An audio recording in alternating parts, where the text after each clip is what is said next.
Hello, my name is Lorraine of District 32, and I have the privilege of having a conversation with Peter Treneman again. So soon, Peter. Good morning, Lorraine. How are you? I am very well, thanks. How are you?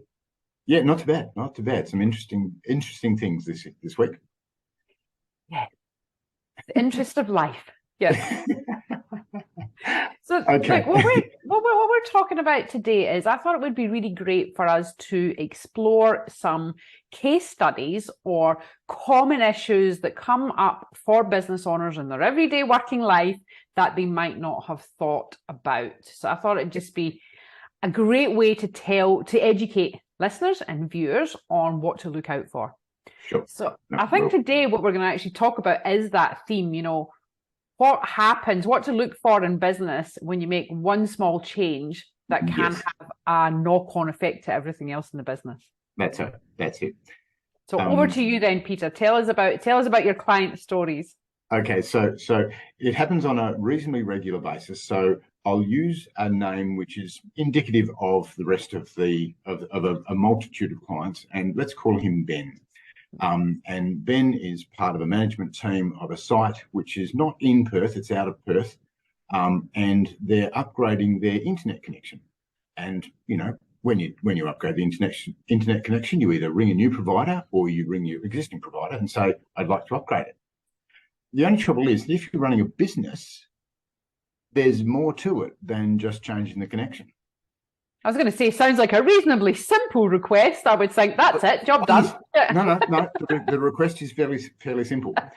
In this situation, in two of the three clients that we've dealt with in the last 2 weeks, the providers were changing, and in that case, there was a gap in the internet provision. So they wouldn't have internet for somewhere between 24 and 48 hours to the office. Okay.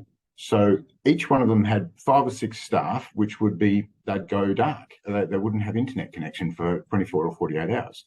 And so Grip Support come in and provide a 4G dongle or a 4G modem to provide that continuity of internet connection. And in the meantime, at the back end, we work with your web providers and your web hosts and the people who manage your DNS of your domain name to make sure that the spam levels are maintained, because if you change the source where you're sending emails from and don't tell your email provider thinks you're a stranger. Oh. Do you follow me? So that you are now a second person. And that's exactly what this email spoofing is when someone else pretends to be you. And so your email provider thinks that you're someone else, unless you tell them in advance. Okay? Wow. So would never have thought of any of this stuff. No. And so you then get blacklisted. You get blacklisted from your own email. Oh. Charming. Yeah. It's not charming at all. And when a business owner rings up and says, "We've got a problem, Houston," it's not a problem. We can fix it straight away. But the implications are 2 or 3 or 4 days for the fix to actually apply. And so what happens is when you want to change an internet connection on a business, specifically a business, it's important to talk with someone who actually understands some of the implications at least a week before, so that you can set things up and make sure they're all working. Because then once you then go from the 4G connection back to an internet connection, you suffer the same problem again. Wow. So there's 2 changes there.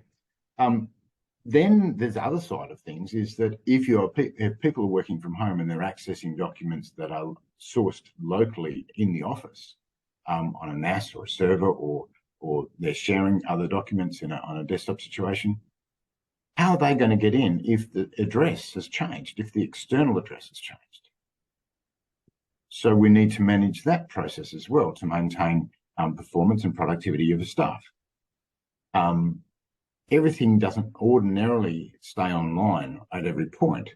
And the typical one is printers. How do you print if you can't find the printer because the printer hasn't moved, but their IP addresses have moved? And so they're very little things, but they have a severe impact. And if your business can afford a week or 2 days or 3 days of outage in that situation, then great. but most businesses can't. So it's worth a 5-minute phone call beforehand to say, what do we need to do and how do we need to do it? And if it costs you a couple of $100 of labour to actually manage and tweak that through, isn't that worth the loss of productivity for 2 or 3 or 4 days of, say, 5, 6, 10 staff? Yeah. So, yeah, that's the tip for the week. I think it's a great tip there, Peter. I have experienced that myself when I've had to go on and use maybe my phone internet, which is not connected to my printer, and it's the one day that you have to print out a legal agreement to go somewhere and do something and you don't have access to the printer. It just drives you crazy. So yeah, I just wouldn't have thought of all those other things either. No. We just don't know what we don't know.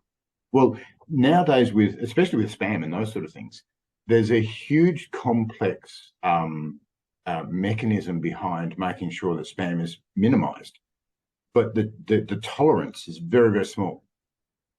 You know, we use the same devices and we use the same situations and the same passwords, same applications, and so the tolerances can be very small.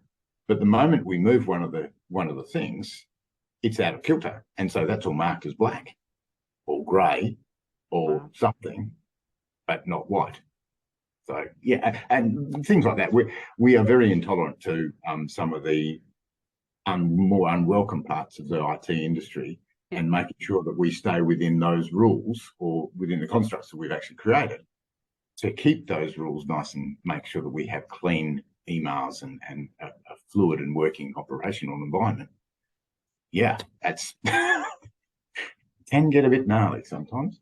So the tip therefore is, any change you're going to make, it doesn't matter how small, call your IT provider first and say, this is what I'm going to do. What are the implications?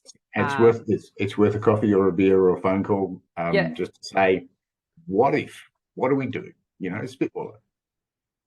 Peter Treneman, Group Support, thank you very much for your time and your tips today. No problem at all. Thanks for that. Thank you.